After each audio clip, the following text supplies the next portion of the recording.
Kinabuhi ang gikutlo, kinabuhi usab ang gibayad. Kini ang nahitabo sa gitumbok nga gunman nga nakapatay kang Police Corporal Ryan Baculi human mapusili patay sa mga otoridad dihang misukol atol sa pag-serve sa warrant of arrest bato kaniya dito sa Barangay Tapol, Dakbayan sa Talisay. Anong report ni Alan Domingo.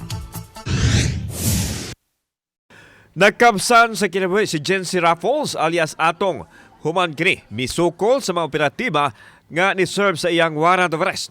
Nahitabo kini sa Puro Campo 2, Barangay Tapol, Dakbayan sa Talisay, Disyembre 13, 2023. Si Raffles magitumbok ka gunman ni anhing Police Corporal Ryan Baculi atol sa gipahigayong bypass operation dito sa Barangay Kinasangan, Dakbayan sa Sugbo.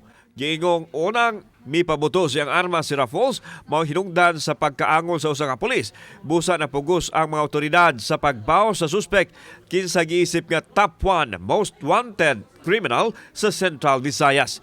Giulagway sa kapulisan ang pagsukol ni Raffles usa ka pagpakita nga wa kini planong mutahan. Samtang masaligon ang kapulisan nga sa dili madugay, madakpan na usab ang laing suspect nga si Ramil Salazar. Kauban si Clover Lumayag, ako si Alan Domingo. GMA Regional TV Live.